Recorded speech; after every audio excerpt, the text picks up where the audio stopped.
The planet Caldwell 4 was a small green world at the edge of human space. Most people called it New Haven. It had rolling hills, wide fields of wheat, and a sky that stayed clear almost every day. About 12,000 people lived there. They grew food, mined iron, and sent supplies back to Earth every few months. Life moved slowly. Children played in the streets. Farmers worked from sunrise to sunset. No one expected trouble. Captain Daniel Brooks stood on the bridge of the USS Liberty. The ship was a light cruiser, fast but not too big. It carried 200 crew members and enough weapons to handle pirates or small raiders. Daniel was 41 years old. He had short brown hair, calm blue eyes, and a quiet way of speaking. He liked his job. Patrolling this quiet corner of space felt peaceful after years of harder assignments. His executive officer, Lieutenant Commander Laura Mitchell, sat next to him. She was sharp and quick. She handled the crew schedules and kept everything running smoothly. Chief Engineer Ryan Hayes worked below decks. He was a big man with a loud laugh. He could fix almost anything on the ship, even when parts were old or broken. That morning started like any other. The Liberty floated in high orbit above New Haven. Sensors scanned the empty space around the planet. Daniel drank coffee from a metal mug and watched the main screen. Stars moved slowly past. Everything looked normal. Then the alert sounded. A soft chime first, then a louder beep. Laura leaned forward. "Captain, long-range sensors picked up something. Multiple contacts, coming in fast from the outer system." Daniel set his mug down. "How many?" 8. No, 10 ships. They are big. Signatures do not match any known human design. Ryan's voice came over the intercom. "Bridge, engine room. Power is steady. Ready to move if you need." Daniel nodded to Laura.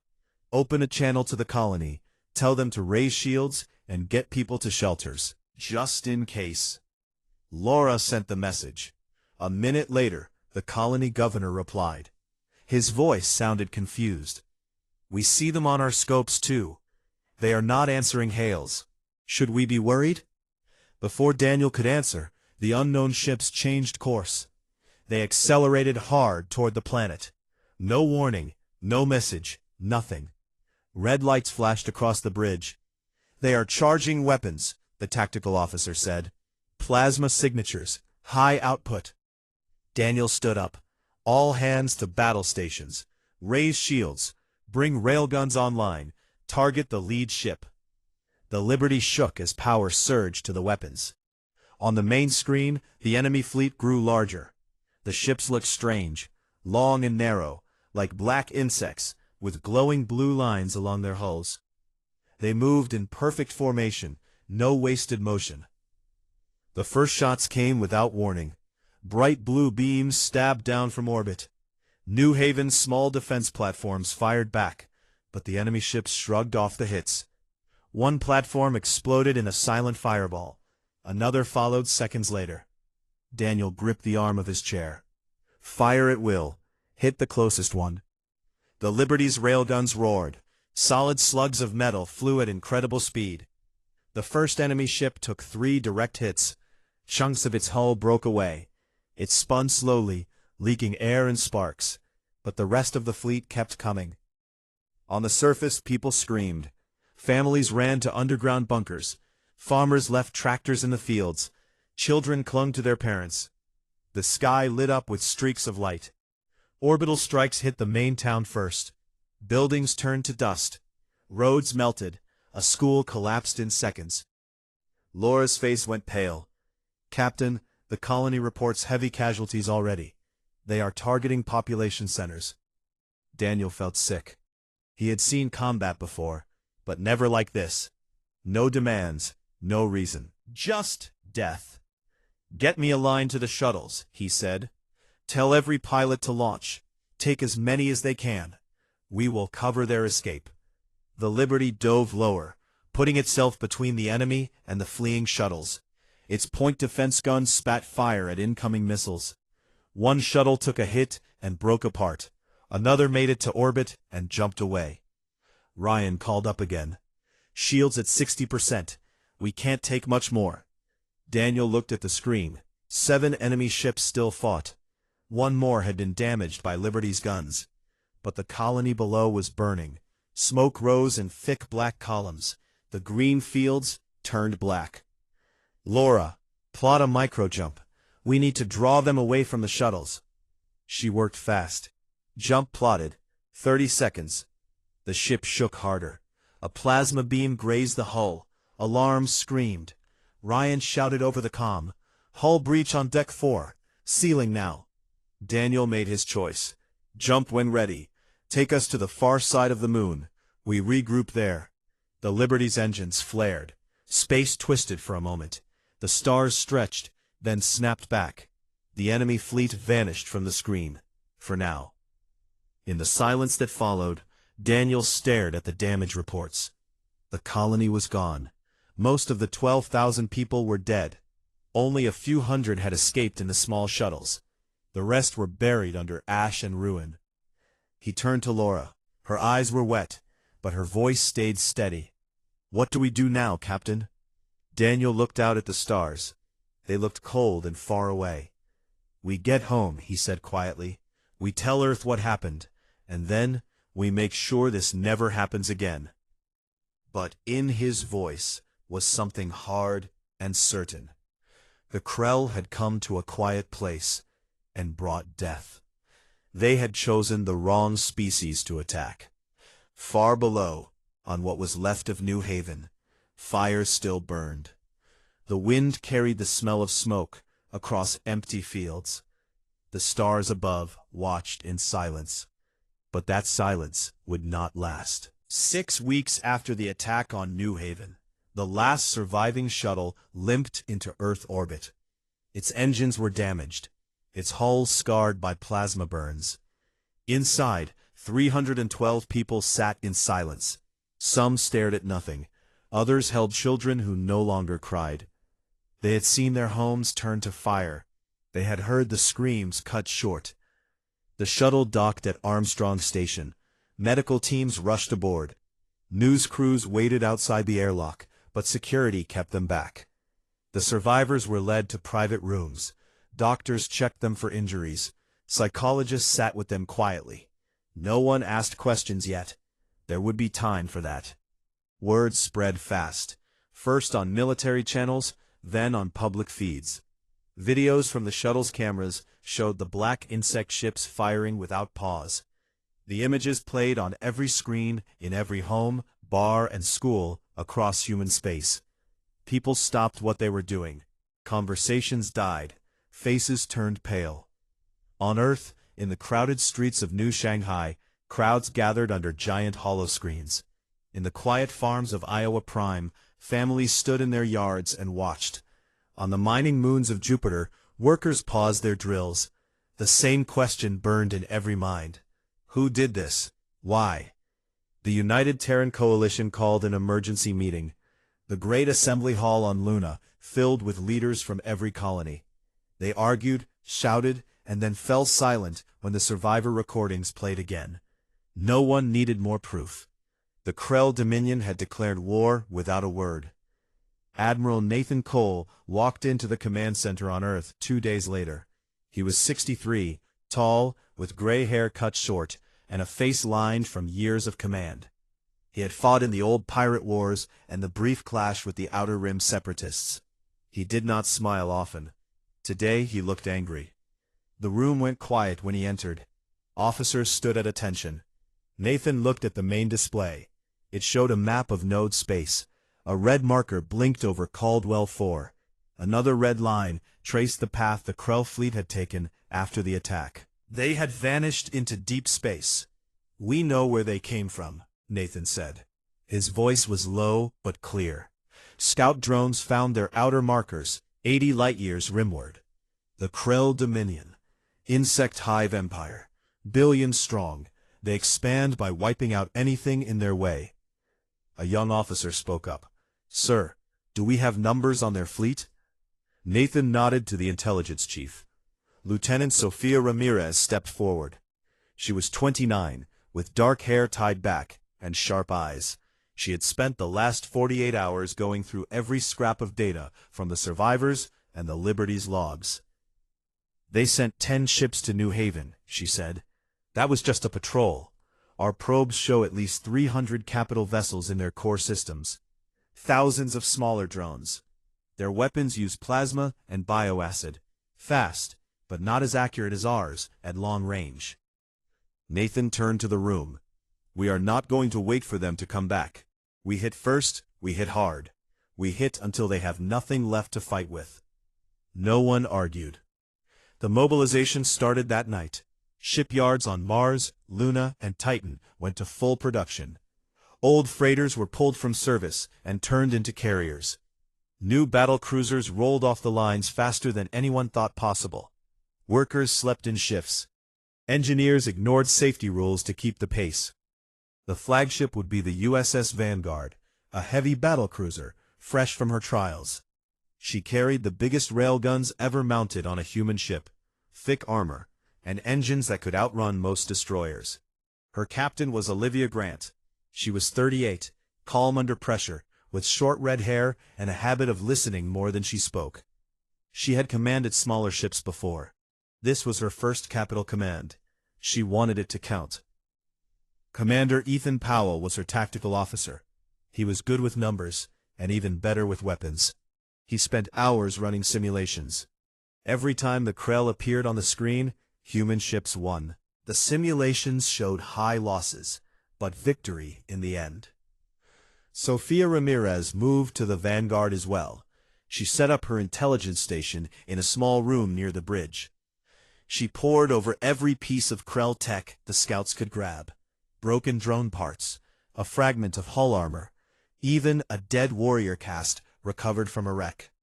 She learned their language patterns. She mapped their communication nets. She found weak points. Back on Earth, the streets filled with volunteers. Young men and women lined up at recruitment centers. Some were angry, some were scared. Most just wanted to do something. Factories that once made cars now built missiles. Schools taught basic ship systems instead of history. Everyone worked for the same goal. Daniel Brooks arrived on Earth a week after his report. The USS Liberty was in dry dock, being repaired. He walked the halls of the Coalition headquarters in civilian clothes. People stared, some whispered. He had become a name. The man who saw it happen and lived. Nathan Cole called him in. They sat in a small office with no windows. "You want a new ship?" Nathan asked. Daniel looked at him. "I want to be there when we finish this." Nathan studied him for a long moment. "You'll get a destroyer, the USS Defiant. She's fast and mean. You'll lead one of the flanking groups." Daniel nodded. "Thank you, sir." "Don't thank me yet," Nathan said. "This won't be clean. We go in deep. We burn their heart out. If we fail, there might not be a second chance." Daniel stood up. "We won't fail." Outside, the city lights of Earth glowed against the night. Ships lifted from every spaceport. Convoys formed in orbit. The fleet grew. 32 capital ships, hundreds of escorts, thousands of fighters. It was the largest force humanity had ever sent to war. In the quiet moments, people thought about New Haven. They remembered the green fields, the children running in the streets, the ordinary lives taken without reason. That memory turned soft sorrow into cold steel. Olivia Grant stood on the bridge of the Vanguard as the last supplies came aboard. She looked at her crew. They were young, mostly. Many had never seen real combat, but their eyes were steady. "Status?" she asked Ethan. "All systems green, Captain. We're ready." She took a slow breath. "Signal the fleet. We jump in 1 hour." The order went out. Across the human worlds, people stopped to watch the feeds. Families held each other. Strangers shook hands. No one cheered. There were no flags waving, just quiet resolve. The Krell had come to a peaceful place and left only graves. Now humanity was coming back. 80 light-years away, The stars waited, and soon they would not be quiet anymore. The human fleet jumped into the void like a spear thrown straight at the heart of an enemy. 32 capital ships led the way. Hundreds of smaller vessels followed. They used short-chain jumps to stay hidden from Krell sensors. Each jump lasted only minutes, then another, then another. No long straight path that could be tracked. The stars blurred past the viewports in streaks of light. Admiral Nathan Cole stood on the bridge of the USS Vanguard. He kept his hands behind his back. His eyes stayed fixed on the tactical map. Red dots marked Krell picket ships. Blue dots showed the human fleet. The map updated every few seconds. No one spoke unless they had to. Captain Olivia Grant sat in her command chair. She watched her crew work. They moved fast and quiet. No panic, no wasted motion. She trusted them. They trusted her. The first contact came 3 days into the advance. A Krell scout group of 5 cruisers waited near a dead star system. They spotted the Vanguard too late. Human railguns opened fire first. Slugs of dense metal punched through Krell armor like knives through paper. One cruiser broke in half. Another lost its engines and drifted. The rest tried to run. They did not get far. Commander Ethan Powell smiled for the first time in weeks. Clean kills, minimal damage to us. Sofia Ramirez looked up from her station. Their comms are lighting up. They are calling for help, but the signal is weak. They did not expect us this soon. Nathan nodded once. Good. Keep moving. The fleet pressed deeper. More skirmishes followed. Small Krell groups tried to block the way. Each time the humans won. Railguns hit from farther away than Krell plasma could reach. Human electronic warfare jammed their targeting. Drones from the carriers swarmed in to finish crippled ships. The losses were light. Only a few escorts took serious hits. No capital ship fell. Captain Daniel Brooks commanded the USS Defiant from the front of one flanking group. His destroyer was fast and agile. He liked to strike from the sides. In one fight, he slipped behind a Krell heavy cruiser while it focused on the Vanguard. Defiant's torpedoes struck the engine core. The cruiser bloomed into a bright explosion. Daniel's crew cheered over the internal comms. He let them. It felt good to hit back. Sophia worked around the clock. She listened to captured Krell signals. She broke their codes piece by piece. The language was strange, full of clicks and hums, but patterns appeared. She learned the Krell saw humans as pests, something to crush underfoot. No hate, just cold purpose. Exterminate and expand. That was their way. She shared the findings with Nathan. They have no fear of us yet, Admiral. They think this is just another cleanup. Nathan's jaw tightened. Then we teach them fear. The fleet reached the outer defense line near the gas giant Korath Prime. The Krell waited there in strength. Over 100 ships formed a wall across the approach. Giant fortress stations floated among them. Their guns pointed outward. Drones swarmed like angry bees. The battle began at extreme range. Human ships spread out in a wide crescent. They fired first.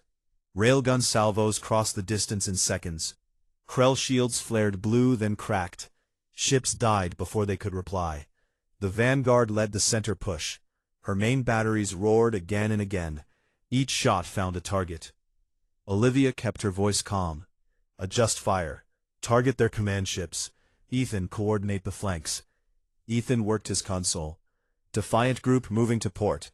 Independence group to starboard. We have them pinned. Daniel pushed the Defiant hard. His ship danced between enemy fire. Point defense guns shredded incoming missiles.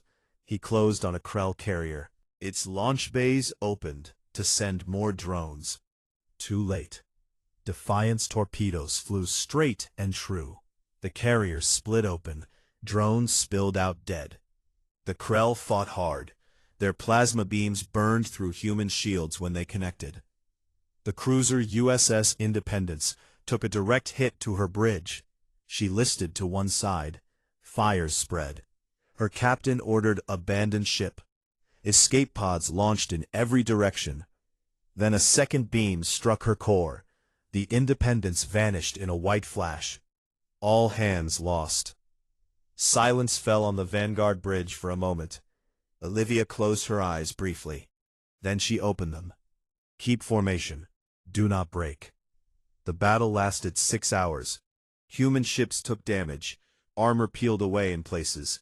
Decks vented air. But they did not stop. The Krell line cracked first on the left, then the right. Finally the center gave way. Fortress stations exploded one after another. Debris filled the space around Korath Prime. The gas giant's storms glowed with reflected fire. When it ended, the Krell had lost 70 ships. The humans lost 9. The fleet pushed through the gap. Ahead lay the inner systems, worlds full of hives, factories that built more ships. And at the center, Zethar, the home of the Overmind. Nathan gathered his captains on a secure hololink. Faces appeared in a grid. Daniel Brooks, Olivia Grant, others who had led squadrons through the fire. We broke their first wall, Nathan said, but they still have depth. Hundreds of worlds, millions of warriors. We go for the head. Zethar. The Overmind controls everything. Kill it, and the body dies. Olivia spoke next. We will need ground forces for that, Admiral. The Overmind chamber is buried deep. Nathan nodded. Colonel Benjamin Carter is ready. His Marines trained for hive assaults. They will go in after we clear orbit. Daniel leaned forward. My Defiant can cover the landing zone. We hit low and fast. Sophia added her piece. I have their battlenet patterns now. I can feed false orders. Make their ships fire on each other for a few minutes. It will not last long, but it will open a window. Nathan looked at each face. We do this together. No heroics. No mistakes. We finish what they started on New Haven. The link closed. Ships turned toward the next jump point. Engines hummed. Crews repaired damage. Medics treated the wounded. Fresh ammunition loaded into guns. In the quiet after the battle, Daniel stood alone on Defiant's observation deck. He looked at the stars. So many lights. So much emptiness. He thought of New Haven. The green fields gone black. The children who never grew up. His hands closed into fists. Back on the Vanguard, Olivia walked the corridors. She stopped to speak with young crew members. She asked about their homes, their families. Small things, it kept them steady. Sophia sat in her dark room. Screens glowed around her. She listened to the Krell chatter. Fear crept into their signals now. Not much, just a hint, but it was there. The fleet moved on, deeper into the dark, closer to Zethar. The stars watched. They had seen many wars, but this one felt different. A quiet people had been pushed too far. Now they came with fire, and the fire would not stop until the silence returned. The fleet jumped one last time. Space folded and unfolded. When the stars settled, Zethar filled the main view screens. It was a gray world wrapped in thick clouds. No blue oceans, no green land, just endless hives that rose like mountains made of bone and metal. Lights pulsed deep inside the planet. The Overmind lived there. It thought for the entire Krell Dominion. It gave orders. It felt no pain. Until now. Admiral Nathan Call looked at the tactical display. Red enemy contacts covered every orbit. Hundreds of ships, thousands of drones. Fortress rings circled the planet. Heavy guns waited. He knew the cost would be high, but there was no other path. Captain Grant, he said, take us in. Full assault formation. Olivia Grant nodded. All ships advance, weapons free, prioritize orbital defenses. The Vanguard led the charge. Her railguns spoke first. Long streaks of metal crossed the void. They hit Krell shield generators on the outer rings. Explosions bloomed like flowers of fire. Other capital ships followed. The Defiant, under Daniel Brooks, darted low and fast. It struck at weak points between the fortress platforms. Krell ships rushed forward. They moved in tight swarms. Plasma beams lashed out. Acid clouds drifted toward human hulls. The battle became chaos. Ships twisted and turned. Debris filled the space. Alarms screamed on every bridge. The cruiser USS Independence, took the first heavy blow. A Krell battleship rammed her side. Metal tore open. Fire spread across her decks. Her captain gave the order to abandon. Pods launched. Then a second ram came. The Independence broke apart. A bright flash marked her end. Silence followed on human comms for a few seconds. Olivia gripped her chair arms. Keep pushing. Do not slow. Daniel pushed the Defiant closer. His ship rolled to avoid incoming fire. He targeted a Krell carrier, launching more swarms. Torpedoes left the tubes. They flew straight. The carrier's hull cracked. Secondary explosions followed. Daniel's voice stayed calm over the link. Target down. Moving to next. Sofia Ramirez worked in her dark station. She sent false signals into the Krell battle net. For 3 minutes their ships hesitated. Some fired on their own allies. Confusion spread. It gave the humans a small edge, enough to break through the outer layer. Nathan watched the losses mount. 12 ships gone, more damaged, but the path to the surface opened. Launch the ground assault, he ordered. Colonel Carter, you are clear. Dropships fell from the carriers like rain. They carried Marines in heavy armor. Colonel Benjamin Carter led the first wave. He was 45, broad-shouldered, with a scar across his cheek from an old fight. His men trusted him. They knew what waited below. The dropships entered the atmosphere. Krell anti-air guns opened up. Bright beams stabbed upward. One ship took a direct hit and spun away in flames. Another lost an engine, but kept falling. Carter's voice came over the comm. Brace, we hit hard. They crashed through the cloud layer. Below lay the hive cities. Towers of dark chitin rose thousands of meters. Tunnels twisted like veins. Warrior castes poured out. They looked like giant insects with blades for arms and glowing eyes. They charged without fear. The Marines landed in a wide crater. Explosives cleared landing zones. Heavy guns set up fast. Carter's men formed lines. They fired in controlled bursts. Rail rifles punched through Krell armor. Bodies fell. More came. Push forward, Carter shouted. The spire is 3 kilometers north. We take it, or we die here. The fight became close and brutal. Marines advanced street by street. Krell warriors leaped from shadows. Claws slashed armor. Acid blood burned through plates. Medics dragged the wounded back. Grenades cleared tunnels. Flamethrowers lit the dark. Ryan Hayes led an engineering strike team. He carried heavy packs of antimatter charges. His group stayed behind the main line.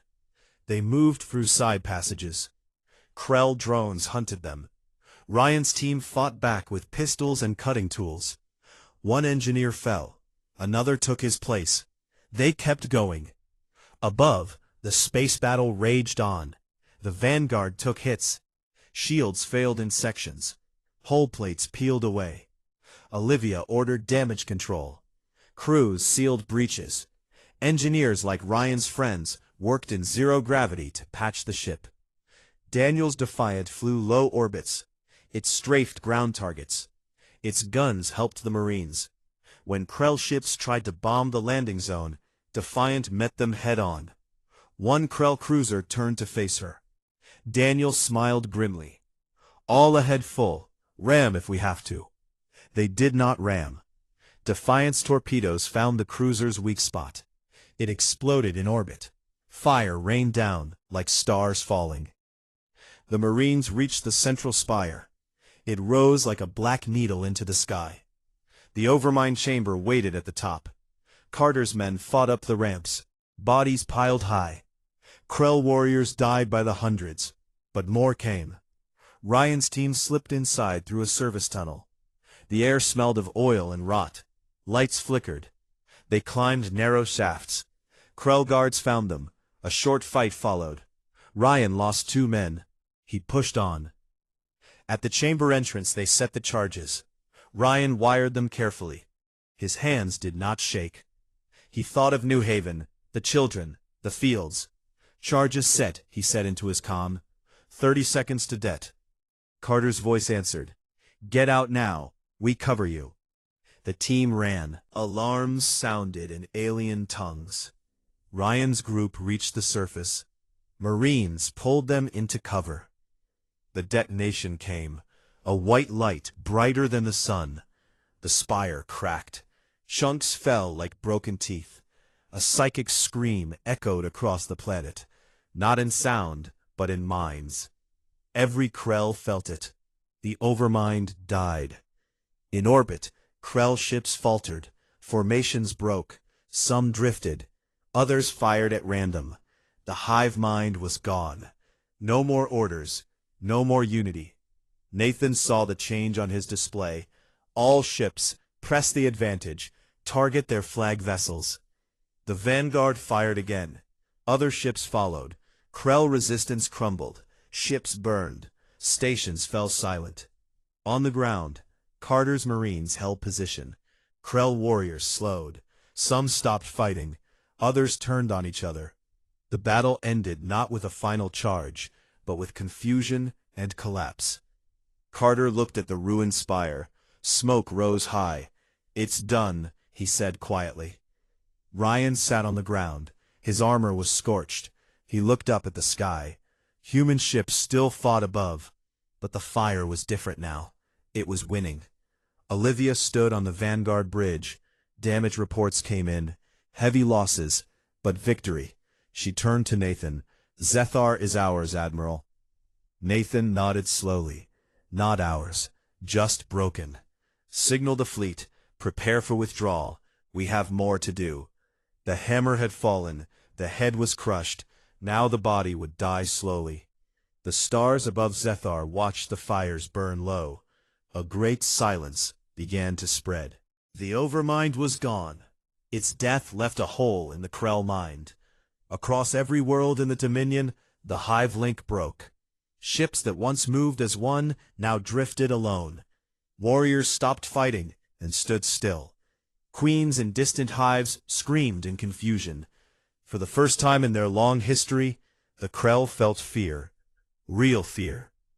Admiral Nathan Cole watched from the bridge of the USS Vanguard. The main screen showed Zethar below. Smoke rose from the broken spire. Krell ships in orbit no longer fired. Many had powered down. Others tried to flee but moved slowly, without direction. "Status report," Nathan said. Lieutenant Commander Sofia Ramirez answered first. "Their battle net is dead, Admiral. No central commands. Individual ships are acting on old protocols or not at all. Some fleets are breaking apart. Others are turning on each other." Captain Olivia Grant looked at the tactical map. Red dots blinked out one by one. "We still have work to do. They have hundreds of systems left." Nathan nodded. "We do not occupy. We dismantle. Every shipyard, every weapon factory, every military base. Reduce them to nothing that can threaten us again. Then we leave." The order went out to the fleet. No mercy for military targets, no attacks on civilian hives unless they resisted. Human ships spread across the inner systems. They moved in small task groups. Each group had a clear list of targets. Captain Daniel Brooks took the USS Defiant to a shipbuilding world called Verac. The planet had giant orbital yards that once built thousands of cruisers. Now the yards hung quiet. Krell workers moved without purpose. Daniel's ship approached slowly. No shots came. He sent a message on open channels. "This is the human ship Defiant. Power down all defenses. Do not resist. We will destroy only military structures." No answer came, but the orbital guns stayed silent. Daniel ordered boarding teams. Marines in heavy suits landed on the main yard. They found Krell technicians frozen in place. Some still held tools. Others sat on the floor. The Marines moved past them. They planted charges on the main frames. When the explosives went off, the yards broke apart in slow motion. Metal twisted and floated away. The planet below watched in silence. Other task groups did the same. The heavy cruiser USS Resolute hit a weapons depot on a moon called Drac. Railguns tore the surface bunkers open. Fusion bombs finished the job. The moon sky filled with fire for hours. Colonel Benjamin Carter led ground teams on hive worlds. His Marines walked through empty tunnels. Krell warriors no longer attacked. They watched from shadows or simply left. Carter's men destroyed power plants, drone factories, and armories. They left food stores and living areas alone. Ryan Hayes joined one team on a forge world. He carried tools instead of guns this time.